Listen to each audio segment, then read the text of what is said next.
I'm glad to welcome our colleague, Senator Feinstein, back to this committee.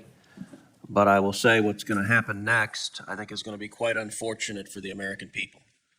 Because what we're about to see this committee do is vote on several nominees who are so extreme, who are so unqualified, that they could not have a prayer of getting even a single Republican vote on this committee. And as everyone knows, Senator Graham votes for most of Biden's nominees. It is unusual that Senator Graham does not give a Republican vote to a Biden nominee. But there's a small subset of these nominees that are so beyond the pale that they have no prayer of getting a Republican nominee. And frankly, if my Democrat colleagues valued the responsibility of the Senate's advise and consent, my Democrat colleagues would tell the White House these nominees are unacceptable. This first nominee, Charnel Beckelgren, is so amazingly unqualified. She may well have the title for the least qualified nominee I've seen in 11 years serving on this committee. When Senator Kennedy asked her what Article 5 of the Constitution was, she had no idea. When Senator Kennedy asked her what Article 2 of the Constitution was, she said, I don't know.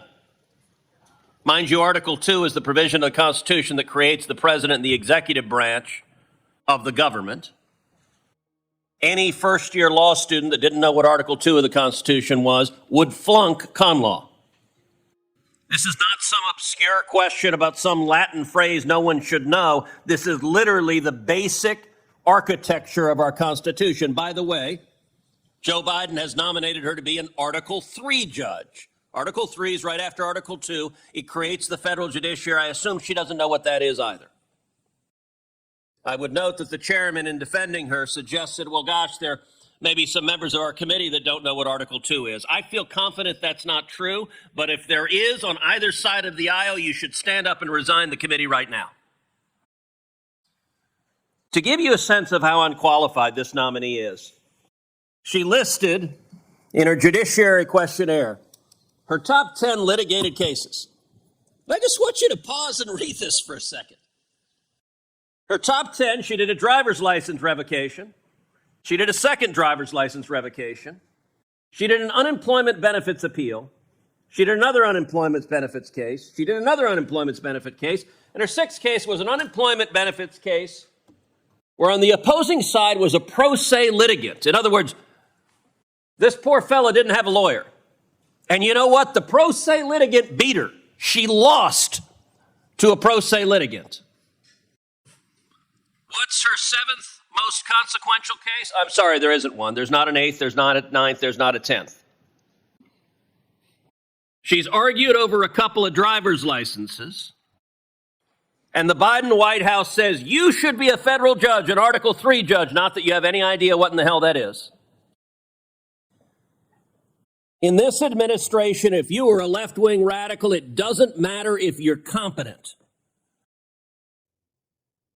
In Washington State, is there not a single competent lawyer who is competent to be a judge? And by the way, for all the Democrats, since Joe Biden has become president, every one of you has rubber-stamped every single nominee. Is there not a one of you that is willing to say enough is enough?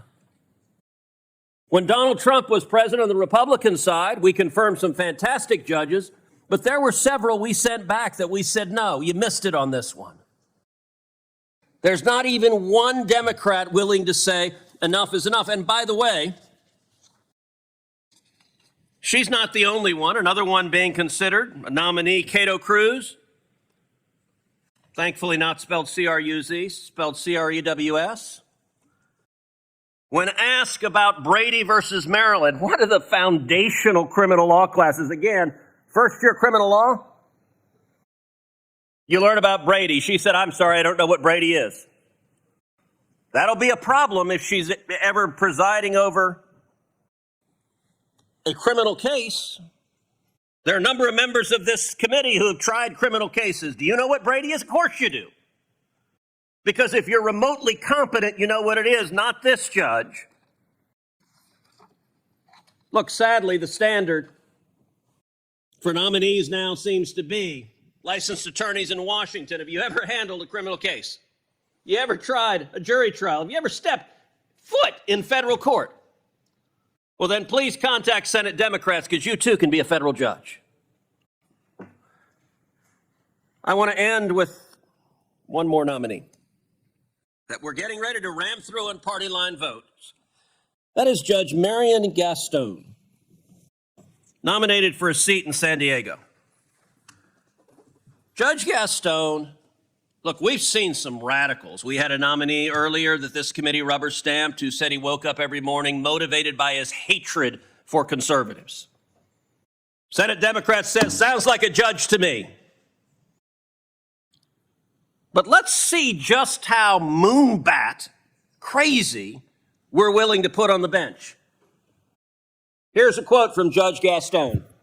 Children are not safer because registered sex offenders are prohibited from residing near schools, parks, daycare centers, and other places where children tend to gather. And in fact, Judge Gaston continued, let's go to the next one. Judge Gaston continued, the conclusions and recommendations are that, difficult as it might be, so at least Judge Gaston recognizes this is pretty wingnut, the conclusion, laws that regulate where sex offenders may not live should be repealed or substantially modified in the interest of public safety.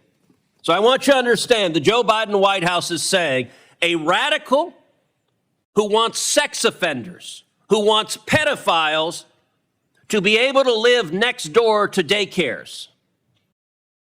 That's who should be a federal judge.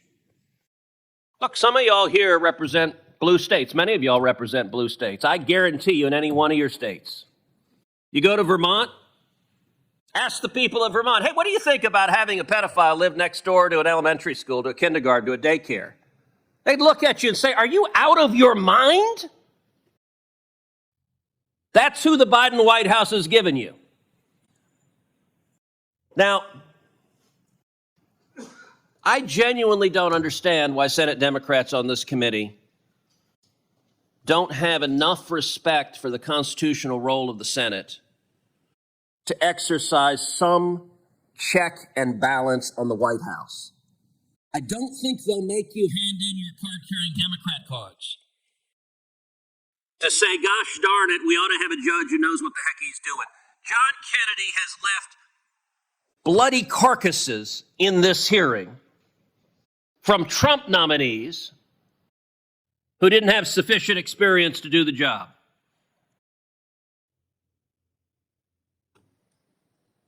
I asked my colleagues, if you vote for these nominees, you're going to have to defend them to your constituents.